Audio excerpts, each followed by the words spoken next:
एक दिन महाप्रभु जगन्नाथ जी बैठे थे तो भगवान के परम भक्त श्री माधवदास जी पहुंचे भीतर, दर्शन कर रहे थे। तो भक्त तो पहचान जाते हैं कि ठाकुर जी का मुख मुरझा रहा है, थोड़े उदास लग रहे हैं। माधवदास जी बोले, जय जय, आज आप इतने उदास क्यों लग रहे हैं? इतने संकट कष्ट में आप क्यों हैं? सब लोग बैठ जाओ, जो भी खड़े हैं सब लोग बैठ जाओ, जहां जगह मिले वहीं बैठ जाओ। माधवदास जी बोले, प्रभु आप इतने हमको कष्ट में क्यों लग रहे हैं?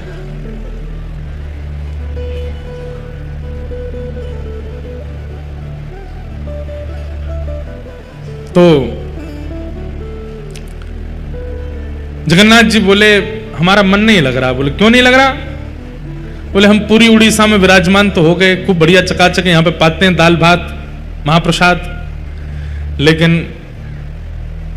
बचपन में जो हम लीला करते थे वो सब यहां नहीं कर पा रहे। बोले, क्या नहीं हो रहा? बोले, चोरी नहीं कर पा रहे, हम चोरी करने का मन हो रहा। माधवदास जी बोले, धीरे बोलो, जगन्नाथ बोलते हैं लोग आपको। क्या बोलते हैं?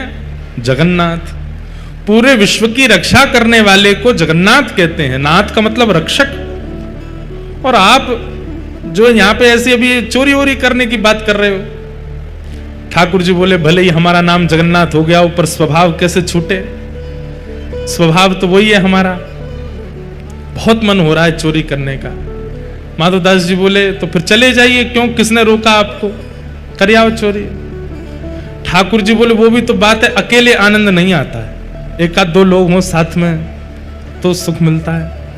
माधवदास जी बोले, बगल में सुभद्रा जी और ये बलभद्र जी हैं, इनको ले जाओ। बोले, रहने दो, फिर तो ऐसे ठीक है।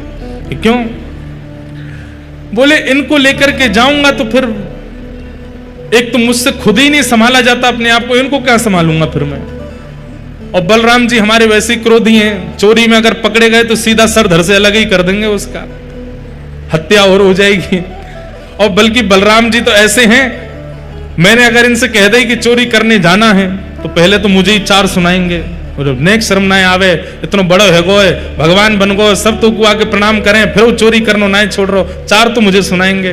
और फिर उसके बाद चोरी करने का मन बना भी दूंगा तो बलभद्र जी बड़ देव हैं, इनको बड़े देवता माना जाता है। ये जगन्नाथ जी यहाँ पे कहते हैं कि जगन्नाथ जी अगर कोई काम पूरा नहीं कर रहे हो तो बलभद्र जी से कह दो, और ऐसा कह के कह दो कि जगन्नाथ जी देख लो हमारी सुन नहीं रहे, हे दाऊ दादा देख लो ये हमारी बात मान नहीं रहे, आपका काम उसी समय हो जाएगा। वो बड़े देव हैं। बोले, अगर मैंने इनसे कह दी कि मुझे चोरी करनी है तो बलराम जी पूरी जगन्नाथपुरी को बुला लेंगे और सबसे कहेंगे हमारो लाला चोरी करने आएगा, व्यवस्था करो। ऐसी चोरी की क्या, फिर हमको सुख तो मिलेगा नहीं। बेचारे वहां जहां हम चोरी करने जाएंगे सब बेचारे कहें, लाला चोरी कर लो, आ जाओ हमारे घर, आ जाओ चोरी कर लो।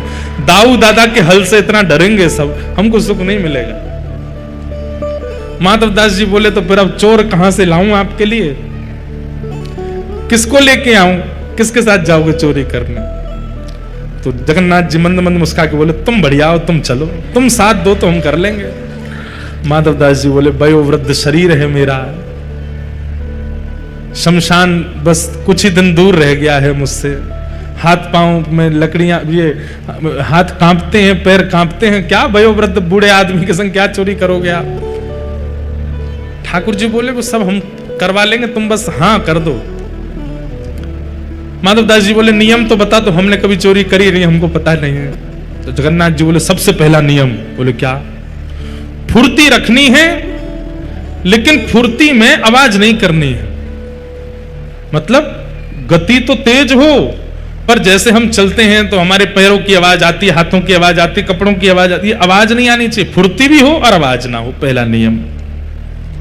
और दूसरी बात, पलके नहीं झपकनी, नेत्र खोल कर रखने, कान खोल के रखने, ध्यान रखना कहीं से कोई आ नहीं जाए। बोले, अच्छा, और कोई नियम? बोले, ये दो तुम निभा लेना, बाकी मैं संभाल लूंगा, चलो। माधवदास जी बोले, कहां जाएंगे चोरी करने? कौन गोपी, यहां कौन गोपी के यहां जाओगे? बोले, गोपी वोपी के यहां नहीं जाएंगे। तो बोले, ये जो राजा हैं जगन्नाथपुरी के, इनके बगीचा में खूब सुंदर सुंदर कटहल होते हैं, और देखो ये हम हमारे लिए भोग लगाने भेजते नहीं है, हमको कटहल खाने का मन कर रहा है, कटहल की चोरी करके आएंगे। माधवदास जी बोले इतना सब कुछ करने की क्या आवश्यकता है, हम राजा जी को पत्र भेज देते हैं, कठेल भिजवा देंगे, कल कठेल ही कठेल पाना, आप चोरी करने का।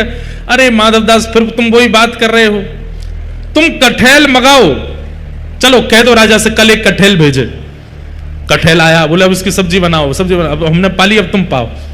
वो पाली, बोले अब स्वाद मिल गया, बोले हाँ, अब तुम चोरी वाले कठेल का स्वाद देखना, इससे दुगना होगा। अब ये जो सुख मिला है ये फीका लगेगा उसके आगे, इसलिए अब चोरी करने चलो। माधवदास जी बोले ठीक है। तो बोले मैं रात में मेरे को सिंह द्वार पे मिल जाना। वो सिंह द्वार पे नहीं, दक्षिण द्वार पे मिलना। सिंह द्वार पे तो सब खड़े रहते हैं, रात में सोने नहीं देते, बैठ जाते हैं वहां पे, कई भक्त रात भर नाम कीर्तन करते हैं, सबको पता चल जाएगा मैं निकला हूं। दक्षिण द्वार पे मिलना। दक्षिण द्वार पे माधवदास जी बाहर प्रतीक्षा कर रहे हैं। रात्रि में ठाकुर जी आए, चुपचाप छोटे से लाला बन गए, बड़े बड़े नेत्र हैं, कारे ठाकुर जी, और सुंदर एक पोशाक अपनी ऐसी धारण करके आए, आंख ही आंख दिख रही है बस। माधवदास जी ने अपने कंधा पे बैठा लिया और यहां दोनों हाथ रख करके श्री जगन्नाथ जी जा रहे हैं चोरी करने। राजा के बगीचा में पहुंचे। कहां हैं? बोले देखो सामने कठेल का पेड़ है, वहां चलो।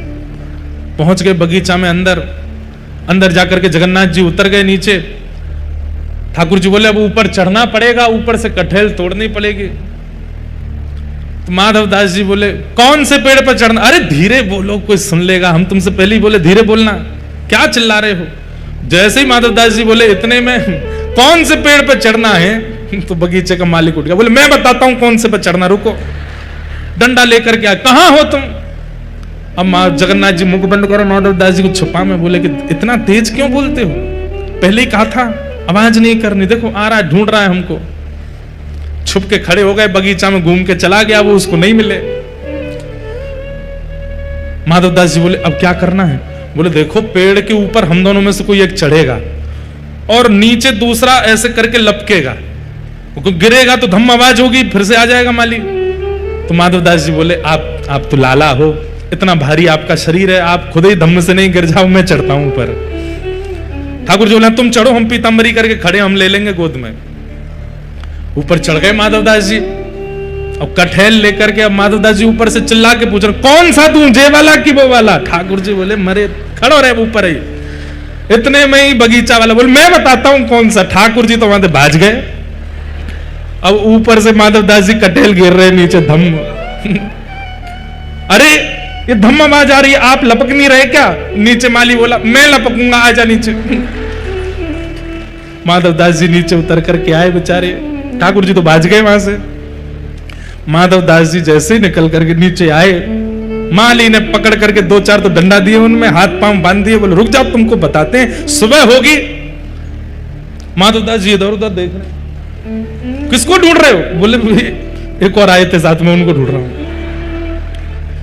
हमें तो कोई नहीं दिखा। बोला वो तो अंतर ध्यान हो गए होंगे, वो कहां देखेंगे। ठाकुर जी भाज गए, सीधे मंदिर में जाके खड़े है गए, बढ़िया है। दूसरे दिन सुबह हुई, राजा को खबर मिली कि भाई हमारे बगीचा में कोई चोर घुसे थे रात को। सुबह सुबह राजा बगीचा घूमने आता था, तो जैसे ही बगीचा में आया तो देखा माधवदास जी पेड़ से लटके पड़े हैं। राजा उनको गुरु मानता था, तुरंत आकर के अरे गुरुदेव गुरुदेव गुरुदेव, ये कैसी लीला, जल्दी खोलो। इनके मालिक है, इनको नहीं खोलना, ये रात में कठेल चुरा रहे थे यहां से। अरे हमारे गुरुजी हैं, खोलो इनको। तुरंत खोला, माधवदास जी के नेत्र सजल हैं। राजा बोले भगवान गुरुदेव ये कैसा कौतुक, आप मुझे बोल देते, मैं आपने परसों भी तो मंगवाया, तो मैंने कठेल भिजवाया, आप और इच्छा थी तो मैं और भिजवा देता। माधवदास जी बोले हमारा शरीर देख करके तुमको लगता है कि हम कठेल खाते होंगे? हमारे अंग में कहीं भी आपको ऐसे लक्षण दिखते हैं? हमारी जीवा इतनी चटोरी होगी कि हमको कठेल की इच्छा हो? तो बोले हमारी जगन्नाथपुरी में सबसे चटोरे कौन है? बोले कौन है? बोले सबसे ज्यादा स्वादिगर एक ही है, महाप्रभु जगन्नाथ।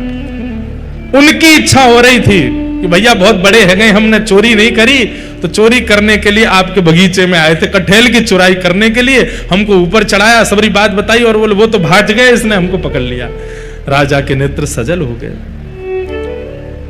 चरणों में गिर गए, बोले मैं कितना बड़ा भाग्यशाली हूं, महाप्रभु जगन्नाथ मेरे बगीचे पर चोरी करने आए। और उसी दिन पूरा बगीचा महाप्रभु जगन्नाथ जी के ही नाम कर दिया। बोले अब ये महाप्रभु जी का ही है, अब ये हमारा नहीं है, अब यहाँ जो भी सामग्री सब महाप्रभु जी की।